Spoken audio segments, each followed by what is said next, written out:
Dynamique Radio. Dynamique Radio. Wow. Dynamique, la radio facile à écouter. Come on. Dynamique Radio, on est de retour à l'antenne, www.dynamiqueradio.fr. On est dans la Star School. 16h, 18h. Et il est là, il est parmi nous. Oui. Et oui, chaque semaine, il nous interroge. Et cette semaine, c'est comme d'hab, finalement. C'est Guillaume L'Oublié qui est avec nous pour sa carte blanche. Carte blanche à l'oublier. C'est parti. Yes, c'est vrai que je me pose pas mal de questions et j'ai des questions à vous poser à la fin. Alors nous sommes à une époque, chers amis, où ce qui était science-fiction devient réalité. Aujourd'hui, nous pouvons prédire les crimes. Alors pas comme dans le film de Steven Spielberg, Minority Report. Dans ce film, les personnages ont des dons de précognition. Là, ce n'est pas un film, mais la réalité. Nous pouvons réellement aujourd'hui prédire les crimes et on le fait par des moyens très concrets grâce à l'intelligence artificielle. Alors c'est assez incroyable, on a des logiciels qui peuvent prédire où et quand un crime aura lieu. Donc des policiers qui arrivent sur les lieux du crime avant le criminel et des ordinateurs qui peuvent dire qui seront les criminels de demain. Comment ça marche concrètement ? Ce sont des algorithmes nourris de données qui ensuite informent, aiguillent, orientent les forces de l'ordre sur le terrain. On part du principe qu'un crime se reproduit plus ou moins au même endroit et donc peut être anticipé. À Chicago, par exemple, on a analysé tous les crimes et délits entre 2014 et 2016, avec la nature du crime, le lieu, l'heure, ce qui a permis de créer une cartographie des zones les plus dangereuses, et ce qui permet à la police de patrouiller à des endroits stratégiques. En parallèle de cela, ajouter des technologies comme la reconnaissance faciale qui permet d'identifier dans la rue les personnes qui ont un passé de criminel. On peut les suivre, les surveiller, on sait où ils vont, avec qui ils parlent, on sait ce qu'ils ont fait, on anticipe sur ce qu'ils feront. Il y a même des technologies qui peuvent te dire si tu seras un criminel avant même que tu ne le saches toi-même. En vérifiant ton ADN, nous avons de plus en plus de moyens techniques pour analyser et lire les informations génétiques et nous pouvons aujourd'hui faire des correspondances entre tel gène et tel comportement, donc dire si génétiquement tu as des chances d'être un criminel ou pas. Alors vous, autour de cette fameuse table, qu'est-ce que vous en pensez ? Est-ce que vous êtes pour un monde plus sécure, mais plus surveillé ? Quels avantages, quels risques selon vous ? Est-ce qu'il ne vaut mieux pas mettre de l'énergie dans le fait de solutionner les causes et les conditions qui mènent à la violence, plutôt que dans le fait de prédire les crimes et finalement de n'agir que sur les conséquences de la violence ? Est-ce que toutes ces technologies de surveillance, de prédiction ne se font pas au détriment de nos libertés individuelles ? Seriez-vous prêt à sacrifier une part du droit à votre vie privée pour gagner en sécurité ? Est-ce que vous êtes pour analyser l'ADN des enfants dès la maternelle pour repérer ceux qui sont les plus violents et éventuellement les enfermer avant même qu'ils aient commis quoi que ce soit ? On va très très loin. Merci Guillaume pour cette belle carte blanche. Alors, dans l'équipe, l'ADN déjà, est-ce qu'il y a un ADN du criminel selon vous ? Non. Parce que le crime, forcément, il peut se prévoir. Mais il peut être aussi, je dis une bêtise, je suis fou amoureux de Zaza, on se dispute. Mais ça, c'est pas une fiction, je le sais déjà. Tu vois, on se dispute et puis d'un coup, ça part, c'est pas prémédité. Mais est-ce que dans ton ADN, t'avais pas ce côté impulsif qui était susceptible de faire un mort ? Je pense que tu dois avoir dans l'ADN, des propensions génétiques à la violence, à des comportements violents, voilà. Peut-être. Ça va pousser à l'erreur, ça. Parce que ça veut dire que tu vas peut-être enfermer des jeunes enfants. Alors pas les enfermer obligatoirement. Alors justement, on a un scientifique avec nous. Oui. Et du coup, sur l'ADN, qu'en est-il aujourd'hui ? Alors, j'ai plus de questions que de réponses, mais je m'intéresse à la science et surtout sur le discours et toutes les questions éthiques et philosophiques que ça pose. Alors, effectivement, ça pousse à l'erreur.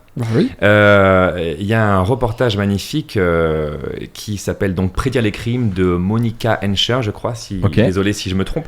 Mais en tout cas, effectivement, ça fabrique des délinquants parce que les algorithmes sont donc des programmes, ils sont programmés par les humains et on peut, si on les programme avec des erreurs, eh bien on reproduit ces erreurs-là et puis on fait des colonnes, on fait des stats et donc les algorithmes prennent en considération les paramètres du style des fréquentations.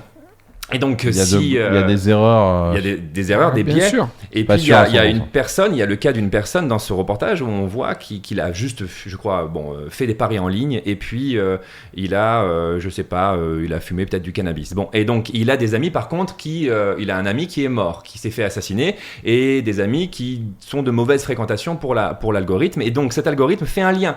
Et donc, il se retrouve dans la colonne des personnes les plus dangereuses. Okay. Or, il a aucune parce qu'il fait des paris et qu'il fume du cannabis. Non, parce que cause de ses fréquentations. Voilà. En fait, l'algorithme fait des croisements et donc il se retrouve dans une mauvaise colonne parmi les gens les plus dangereux. Et donc, il voit donc les policiers patrouiller autour de lui. Et effectivement, ça peut créer finalement, fabriquer un délinquant parce que à force de vous foutre dans une case de délinquant, peut-être que. Oui, vous le devenez. Au bout d'un moment, on. Prends l'exemple de Saint-Denis, les petits jeunes qui veulent s'en sortir mais qui traînent avec des caméras et pourtant ils deviennent grands, ils deviennent des gens bien, enfin des gens bien. Des Maître Gims, des Mbappé. Non, rien à voir, mais. Bah si, pourquoi rien à voir, carrément quelque chose à voir. Je parle pas de Mbappé. Donc il n'y a pas d'ADN du criminel, il n'y a pas d'ADN du violeur, il n'y a pas d'ADN. Les généticiens diraient que oui, on pourrait effectivement. Propension à la violence, moi franchement j'y crois. Hein. Mais c'est horrible parce que propension à la violence, ça ne fait pas. Mais non, parce que propension à la violence génétiquement, ça ne fait pas de toi quelqu'un de violent. Justement, ça se contrôle. Dans les faits. Voilà. Et puis on a l'éducation. C'est ça. Il y a tout un tas de choses. C'est-à-dire que c'est à partir de ce moment-là, justement, qu'on a identifié que quelqu'un est susceptible d'être violent. Ces conditions, on le sait, donc du coup, on doit mettre en place un système qui permettent d'éduquer cette personne à ce qu'il ne le soit pas. Est-ce que tu crois que sa famille va faire plus attention à mieux l'encadrer? Voilà. Est-ce que tu crois que ceux qui aiment la prévention. Est-ce que tu crois que ceux qui aiment le BDSM, il y a une proportion de violence chez peut-être, eux. Mais en tout cas, ils ont réussi. Alors toi, tu aimes peut-être le BDSM, du coup. Non, mais, tu vois. Mais du coup, est-ce que dans ton ADN, t'as peut-être aussi, on pense à certaines personnes du type Dominique Strauss-Kahn. Alors peut-être, il y a de la psychogénéalogie aussi. C'est pas de l'ADN, mais c'est un peu différent. Oui, il parle bien. Il y a de la psychogénéalogie qui montre que ce qu'ont pu faire tes aïeux, grands aïeux, oui, mais ça veut pas dire que tu es un criminel. Attends, non, mais non, mais ça n'a rien à voir avec ça. C'est le fait que dans ses grands-parents, il y a eu à un moment donné quelque chose entre guillemets de sexuellement pas normal. Ça a été ensuite, ça peut donner des gens comme qui sont avides de sexe ou des choses comme ça. Mais tu as des familles entières, mais même au niveau, comme tu disais, grands-parents, parents, enfants, qui sont dysfonctionnels. Aussi, donc sexuellement. Et donc là, on n'est pas dans de l'ADN. Mais on est dans de la psychogénéalogie. On est dans les deux. Parce que c'est peut-être l'expérience durant la vie qui fait que on transmet cette expérience à son enfant, puis l'enfant retransmet son expérience. Mais dans la psychogénéalogie, ils disent que un secret de famille ou quelque chose, un événement vraiment très important qui est apparu aura un impact en génération 1, le traumatisme de cet événement peut se retransmettre sur 5 jusqu'à 5 générations.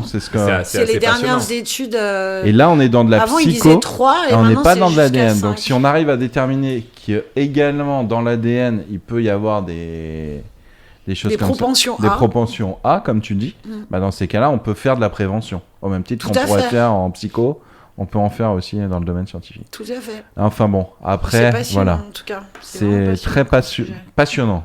C'est pas très, c'est passionnant. C'est la science. C'est passionnant. Grâce à Guillaume, je me rends compte que j'aime la science, alors que j'ai cru que toute ma vie ne pas aimer. Ouais, Guillaume. Ça me fait plaisir. Parce que Guillaume, il y a des questions éthiques. Je sais que derrière ces propos, c'est l'éthique qui compte avant tout. Ah oui, moi c'est la réflexion, effectivement. C'est le débat autour de cela. La science et les progrès de la science. On a de plus en plus de possibilités, mais qu'est-ce qu'on va faire de ces possibilités? Voilà. Il faut l'encadrer. Exactement, il faut en parler. Oui. Ouais. Très bien, merci Guillaume, on se retrouve dans quelques instants après une pause musicale. Merci.